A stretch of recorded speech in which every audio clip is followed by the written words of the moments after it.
Did you miss out on Black Friday? Well, it's Boxing Day here in Canada. We're celebrating it by looking at all the deals.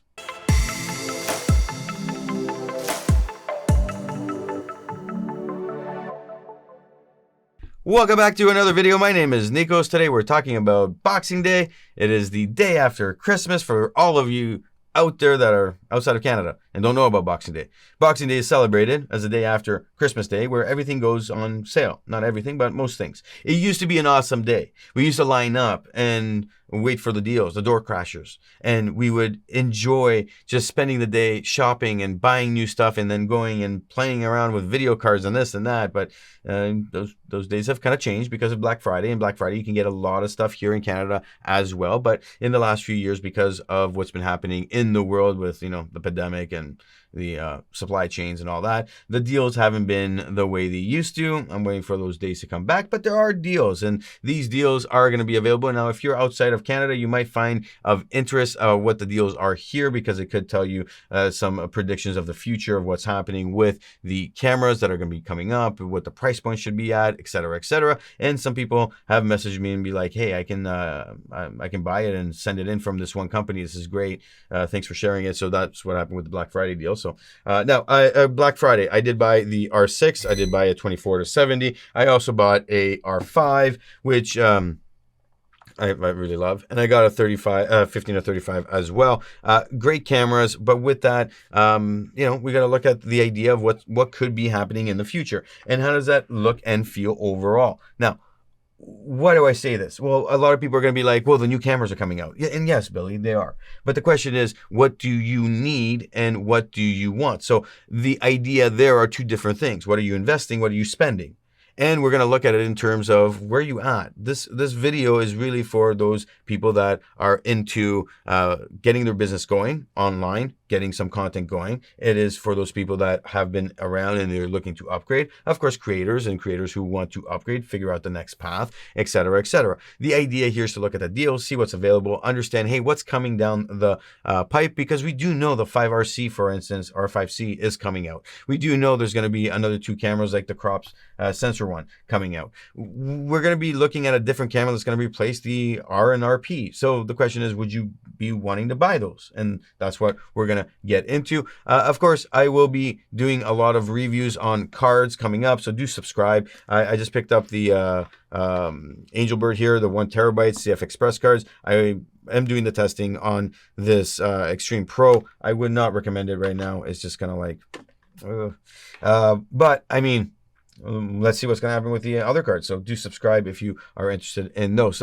First off, I'm going to be looking at it in terms of Vistek, Henry's, and looking at it in terms of the idea behind cameras and then SD cards. The idea is that we are seeing some good deals on the R5s, $400 off. Now, on Black Friday, this was pretty much the price point that we're looking at. I purchased mine for a cheaper price. Vistek did have their Pro Fusion event. I would always recommend to sign up for the Pro Fusion event. Every year it happens right before Black Friday. They do offer some extra deals because of their event, and I did find some great deals. So I did buy this camera for cheaper. Now, $499 is a great price point for this camera. We do know the R5C is coming out. That's going to have a fan. Is the price point going to be more than what they're offering with the R5? Most likely. And then the question is, what are the features that's going to be coming with that camera? Now, the rumor is that you're going to be able to shoot 8K 30p, no problem with that because of the fan. There won't be any overheating issues. But my preliminary walkthrough with this camera is at 4K 30. No issues. So, I mean, I can keep recording in 28, 30 degree weather in this studio so far in my testing, and no issues. However, 60p, 120p, you do find those issues. If you're going to go to 8K, you're going to find some heating issues, of course. And this is where the 5RC is going to replace that. So where do I fit that into my narrative? Well, I look at it and I go, what do I need? And at that point, when it does get released, maybe it's going to come with supply chain issues in the middle of the year. Maybe they're going to announce it in January and it's going to come out like 4 months later, 3 months later. Who knows? Right now, we got to look at what are the good deals right now. And $499, awesome price, awesome price.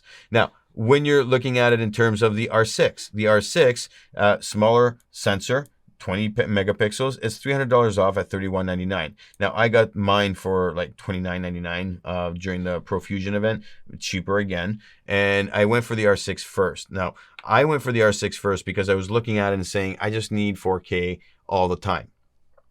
I watched all these reviews and they were like 4K, no problem. Right. I can't do any batch content. I can't do it on 4K. It overheats. I got a little bit of a problem. Now, you can get away with almost an hour of recording under 23 degrees. Over 23 degrees, you get about half an hour, and then you're like, oh, the overheating is on, and then it might shut down at 37 minutes. So you need to be very aware of that, of how you're doing your videos, what you're doing, and be careful of that. Now, if you're just shooting 1080p and you're going to up-res that, it's a great camera to do that. The actual quality is awesome. So that is where my switch would come if I'm using this camera. However, that's where I looked at it, and the R5 was on sale, and I had a good offer there with Vistek. There was a little bit of a screw up with my order too, so they helped me out there, and I can't complain. The R5 is the camera I should have went with for my workflow first, because I am moving everything to 4K. Everything is going that route, and at that, I am signing on clients that want that 4K 120. They want to see some 8K, so they're kind of like enthusiastic about it. And I'm like, okay, great. My price point's going up because I had to spend all this money, and I'm spending more. These cards are like $1,500, like on sale, like. Mind blown. Okay, and that's the other thing that we got to think about with looking at when you're comparing the R6 to the R5. The R5 does need does come with a CFexpress card and an SD card. So, and at that, it's a UHS-II. So you're looking at it and you're saying, well, hey, it's great, and you'll see the reviews. People talk about different things, but you're gonna see the opportunity here with using that CFexpress card and the type of CFexpress card with the characteristics of what comes with the specs of the camera. And you got to look at this, and yeah, you can watch all these guys do the reviews, this and that, but then you got to look at it based on your budget and what are you going to be able to afford. Now, the R6 takes 2 UHS-II cards, and at that, they're still expensive. It's not like they're not expensive. So I went with the Progrades here. These are running, of course it doesn't do what I wanted to do. So these are the two 56 gigabytes. I have to buy 2 of these. Now I have 4 altogether because I bought the R5, but I went with these because they're the best bang for the buck when they're on sale. And at that, they're great cards. They're not overheating the way the SanDisk are, and the SanDisk, another example of, not the best cards whatsoever. So when we're looking at that and we're saying to ourselves, well, what's next? Okay, you're looking at it and you're going to the R. Who's this one for? $530, $19.99. What a great deal. Now, at the idea of this price point, and I want to just make it really clear here, the R is a good camera. Now, are you going to get all the new features that come out with the R6 and the R5? Well, no, you're not going to get that dual autofocus. You're not going to get the stabilization. You're not going to get all the things you would like to have in a camera body in 2022. However, the 30 megapixel CMOS sensor is awesome. I've been taking some spectacular pictures. I'm filming right now through the R, and it's a great camera. Overall, I've done a lot of great work with it. It is a crop sensor 4K, and this was my dilemma. Now, if I was just shooting 1080p, this would be fine. I would not be switching from this for the work I'm doing. I have like 12 courses I'm developing. I did all the work in 1080p with this camera. Why? Because I'm not going to shoot 4K for courses. It's just too much data. It's too much work. It's too taxing. Simple. Okay. Now, as I move forward, maybe things are going to change because I can see that need happen. Things change. But for other projects, I am going to use 4K, and this is cropped, and this is my problem. I've been shooting more and more 4K because of that. But my courses, if you're doing courses and you're in that business world and you want to do a lot of content, 1080p is just fine for online. It's just fine for a lot of the things. So you can get away with that, and it's not cropped. The 4K is, though. So this camera is a good buy at $19.99. Now, in yesterday's video that I posted, I will leave that link below. I did talk about why you would want to go with the R and why the R is a good camera to go with. Now, overall, this provides you with a lot of opportunities for you to move into the RF line, and at that, they give you the adapter at that price point, which is usually around $130, on sale $100, and you can see that, overall, they go through and they tell you about all the different specs, but at the end of the day, If you're looking at this as your intro to the RF land, so you can buy the RF lenses, this is a good camera to start off because you're saving that $1,000. Do I recommend just going and buying the R6? Probably. That's where I'm at. Now, some people will say, well, the megapixels, and that's why I didn't upgrade to the R6, but I can't afford the R5. And that's fine. And it's a good way to think. But does that really change things for your photography? If you're doing something specific, yes. If you're thinking, hey, I'm just going to, I want the 30 because of what ifs, because I was in that mindset for a while, it's stupid, because at the end of the day, you can do a lot of the things that you did with the 30 megapixels with the 20. Can you crop? I'm a cropper, yes, and I do crop, but I'm not going to crop massively. And at that, it's usually I'm fixing the photo because I'm focused on my composition and this and that. So I'm not one of those people that's going to go more than 50% of the photo anyways, which you could probably do with the R5. Do the better, the big 45 megapixels work better for me? Yes, I love it. It's a great overall number for me, but the 30 I think is perfect. And at that, I sit there and I go to myself, is the 20 going to be problematic for me? And I'm not finding that a problem. I've gone out, done my testing. I'm not finding a big issue with that, to be honest with you. Even if you told me to do a wedding with that camera, I'd be fine with it. It's great. So something to think about when you're looking at what camera you're going to be buying. Now, the R is a good intro camera. I'm looking at this price point. All the cameras on Kijiji and other websites are going for $19.99 used. Usually that means you're going to sell around $1,800. But I reached out to a couple people just to test that out, and people are selling this for $19.99, and they're going, "Well, you're saving on the taxes."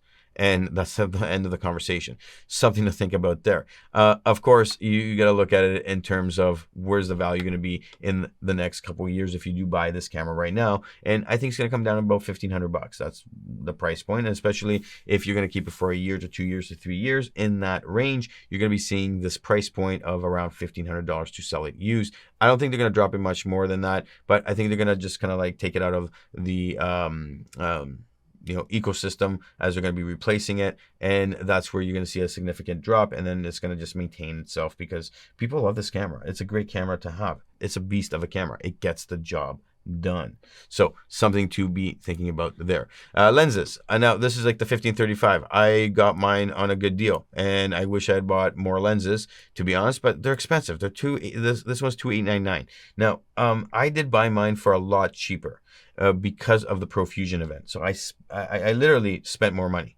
and now I'm looking at it as an investment. I'm glad I bought it because I bought it at such a good price point. It was, another $150 off. I'm not going to see that amount like for a while. And now, will the RF lenses start to drop in price? Yes, they're starting to phase out the EF lenses. So we're going to start to see that curvature of the lenses price points, the initial price points, the MSRP. We're going to start seeing that come down a little bit. So we're going to start seeing more of these sales. And I think we're going to be seeing the lenses over the next couple of years drop down by a couple $100 at least. Now, this is a good lens if you're going to be buying it so that you can do any kind of filming that is for business. If you're going to be doing anything that is like for courses, anything that's going to be in the studio, or if you just need it for overall personal videos for your content. At the same time, if you are for video, anything to do with clients, this is the go-to lens for me. I've been loving my 16-35 that I have that I'm filming on right now. This is basically the older version 2 lens. So I'm going to be just basically selling this whole thing so I can just replace everything with the R6 and the R5. If the R5C comes out, I might just purchase that or flip the R6 camera. Now the lenses are going to stay with me. The 50 millimeter. Now, if you're getting into the R lenses, into the RF world, and you're looking at a good lens, this lens, I'm telling you, I love it. It's great. Now, when you're looking at a lens like this, and I'm gonna just put this into perspective. Now, the Nifty 50 is the EF lens, and this is the newer lens. Now, I bought this, and I haven't used it as much as I wanted to use it, primarily because I haven't been shooting the things that I wanted to shoot with this. And at that, I bought an 85 millimeter lens, and I have the 35 millimeter lens. So when you're looking at a price point of $20 off, and you're thinking about it and you're saying to yourself, well, what is the best opportunity for me? There is the 35 millimeter lens. This is right now $100 off. And then there's the 85 millimeters. I've been doing a lot of portraits and I just went for this lens. Now, I didn't buy the L version lens. Why? Because it's $34.99. This will do magic. This does magic. And then the 50 millimeter does magic.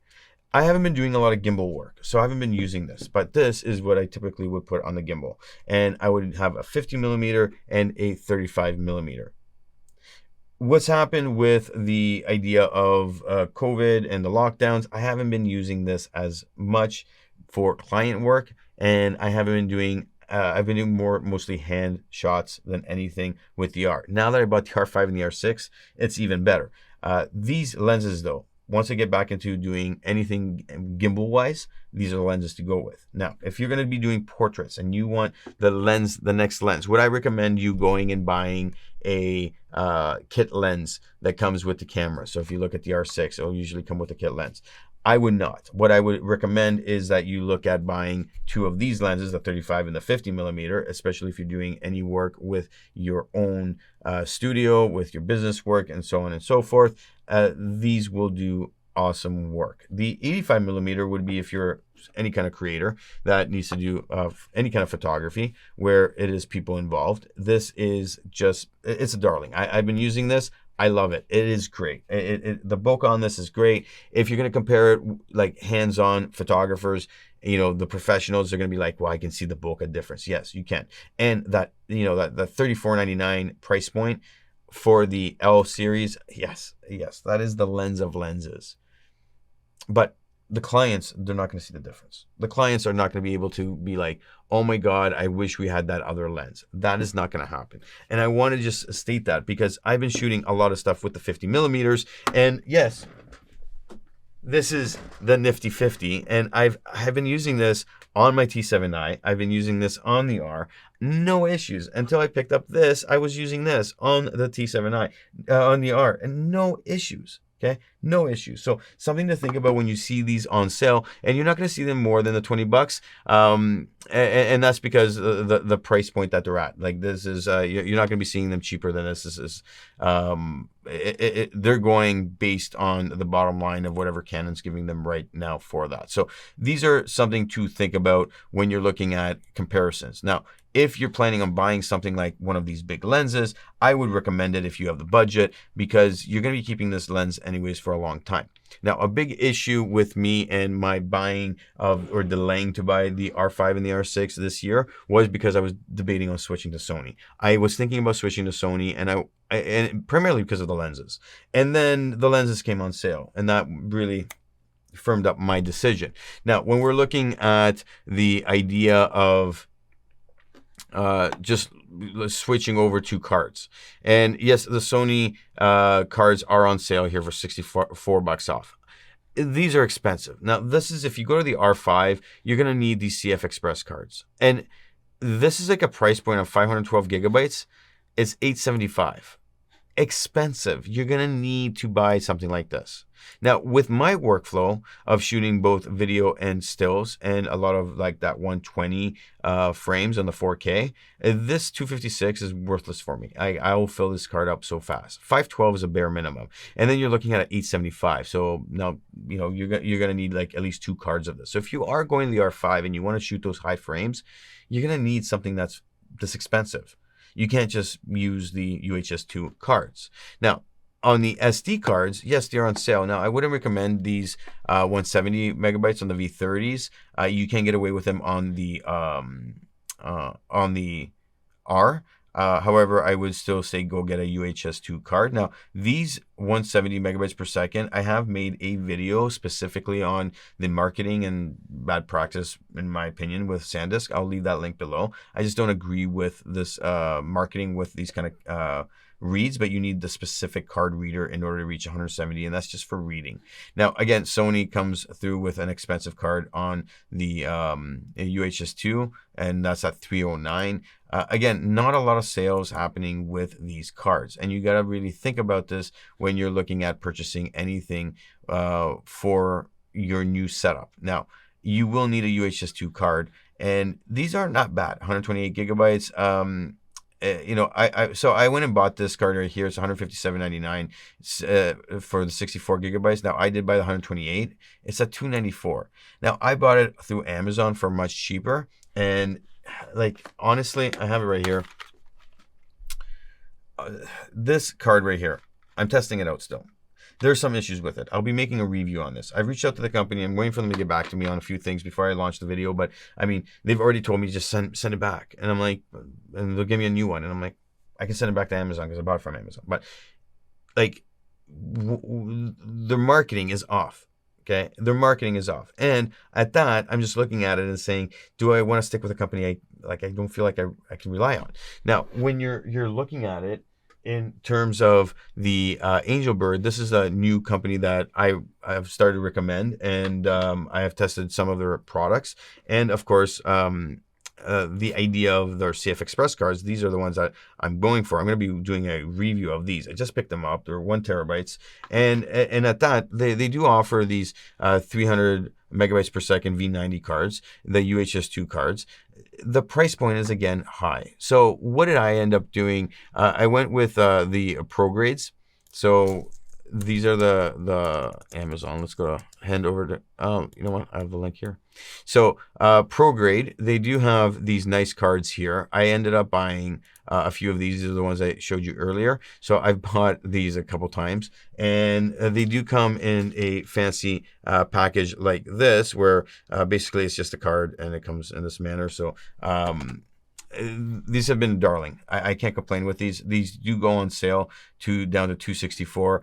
They are having a stock issue, and you just want to be, if you just load up a honey type software. So this is where I bought them for $253. So I was planning on buying something. So back in September, I did buy these at $269. Now I bought them at $253. So I bought 2 then, and then because I switched over, I bought another 2. So now these are the go-to cards. I haven't had any issues with them compared to the SanDisk. I can't complain at all. At that, they do have good card readers. These are on sale as well. I do have some complaints on these card readers just because of their marketing. I don't like. I like to see stand-up marketing, and I'm not seeing that with these. But they're still top of the line for what we're being offered out there overall.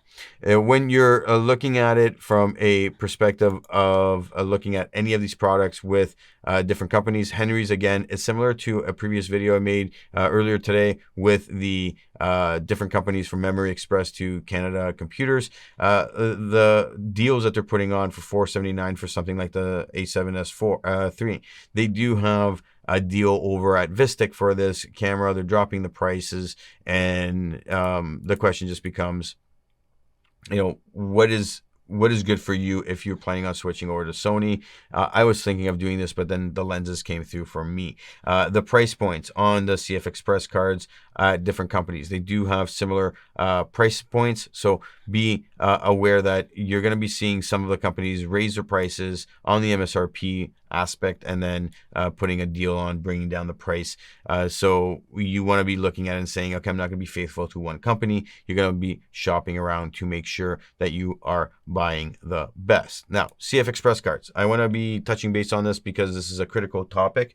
Ordinary Filmmaker talked about this, and I did way more research, and now looking at this, this is Angelbird.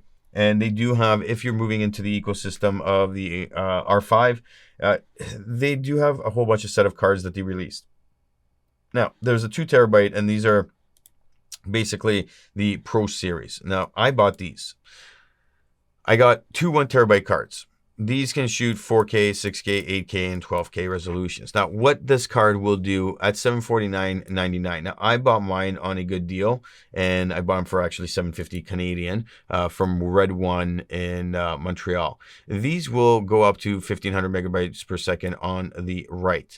And at that, they sustain their speeds at 1,000 megabytes per second. Now, you need to be very, very specific about this because you're going to come to regret it if you do not do this. There's a lot of aftermarket cards coming out, and a lot of them are dropping the sustained speed. Now, I do have the SanDisk that I'm testing. The SanDisk card that you basically let me just show you right here. This SanDisk card right here. This is the CFexpress card, 512. And, ooh, look at this. I can't even focus good today.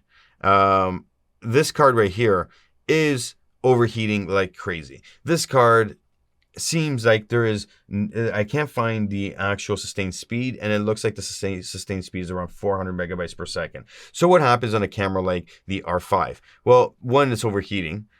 Two, what I'm finding is that when I'm shooting at a 20 frames per second, the buffer, like I get through like 60 to 90 photos, and then all of a sudden it's just starts to just choke. And then you sit there and you go, okay, so what's the sustained speed all about? And how does this fit the narrative?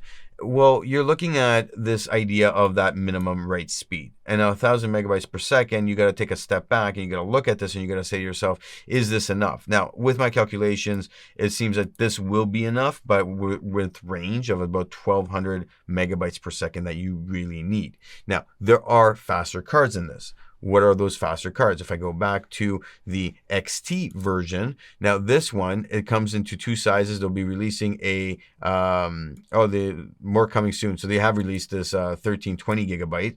And this one is sustaining a 1,480 megabytes per second. So this is where you will not have any slowdown whatsoever with that 20 frames per second. It's just going to fill the card. It's just going to keep going, keep going. Now, who would shoot like that? Well, certain types of professionals like sports or wildlife or something like that. Maybe they're going to do that. Us, when are you going to do that? And now that I've been using it, I fill up the card and I'm like, why did I shoot like 40 photos of the same thing? You know, how often am I going to be doing that? And at that, is that worth it for me? Now, that being said, I love the silence shutter. It's awesome, but I can't hear it. And then all of a sudden I've taken way too many photos. So now I have to change my workflow overall. But you can see that at this price point, 660 gigabytes, $699, is this worth it? You're trading data space for speed. And yes, this might be a card to be looking at. What Angelbird has done is they've gone and released an SX and then an SE card.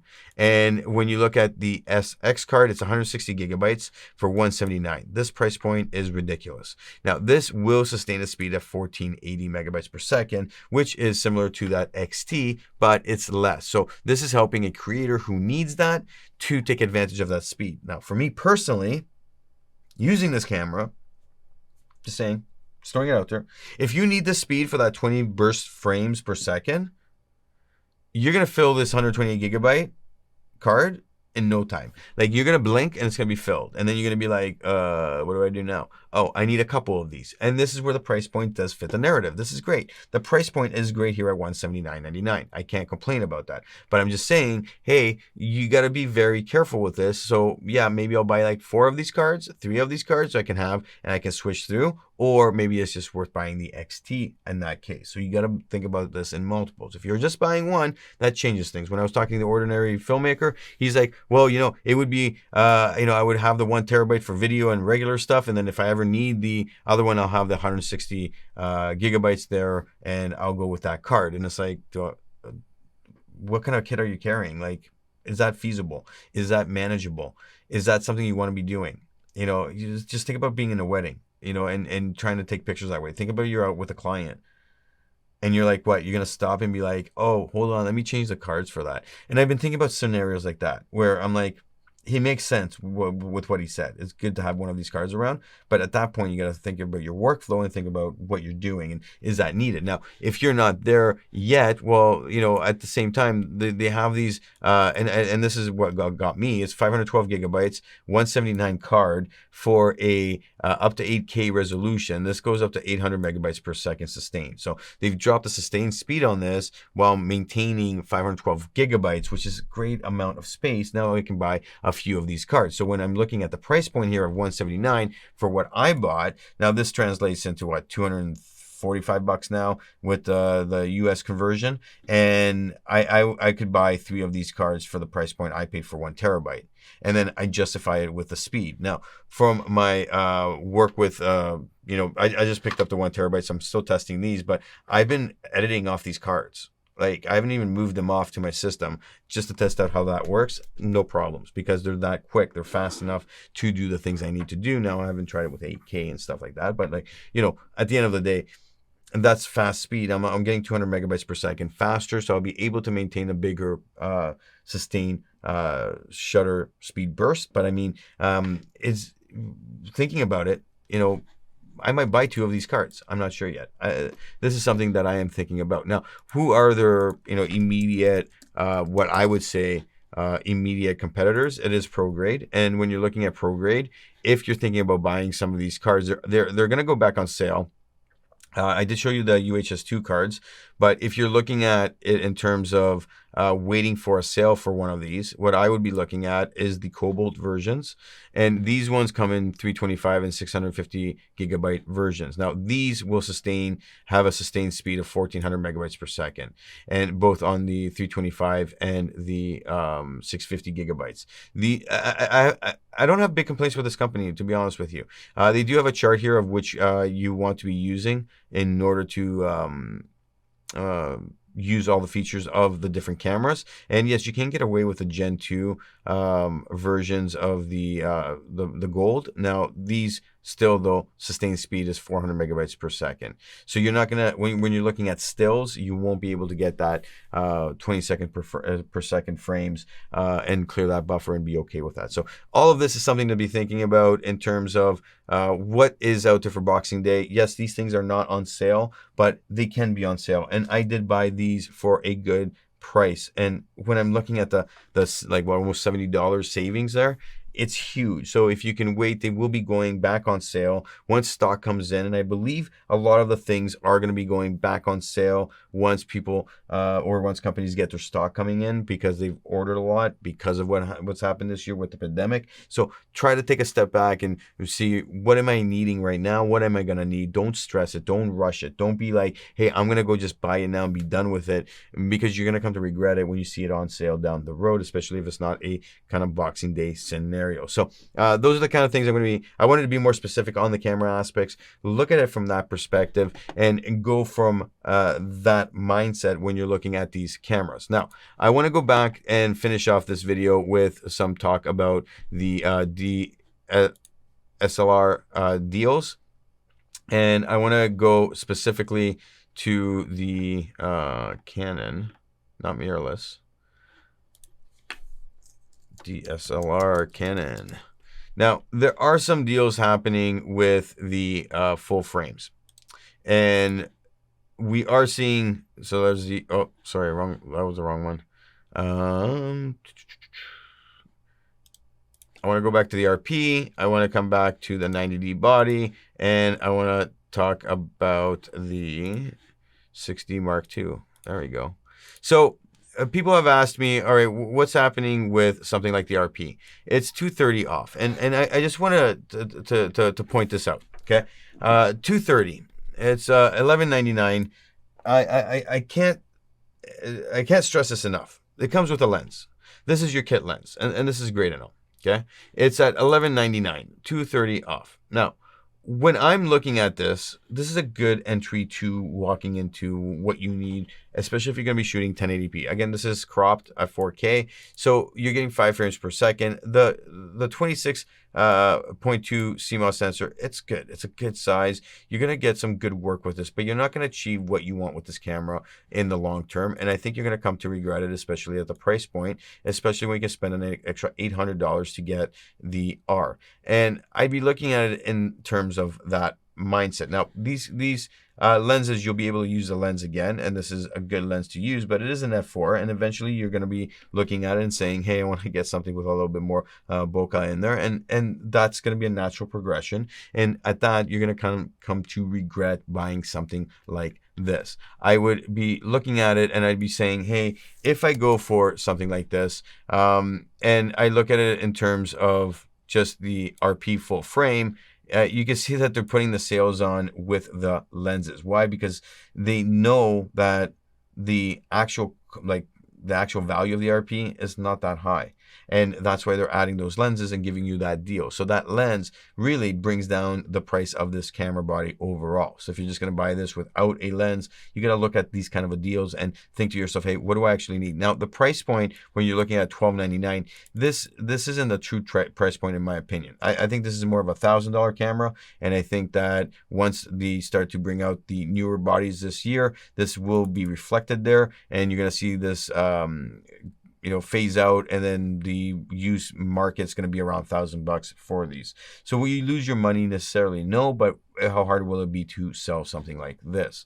At the same time, we're looking at something like the 90D. It's only $50 off, and people have asked about this. And for $14.99 on sale for $14.49, this is not a big sale. This is just a sale. And it does come with a lens. And yes, you look at it and you say, well, what can I be doing with this for upgradability path? The 80D was a great camera. The 90D is, considering what the 80D was, is not the same in growth. Yes, you can do 4K, but I believe this one is cropped, and this it's full so full frame.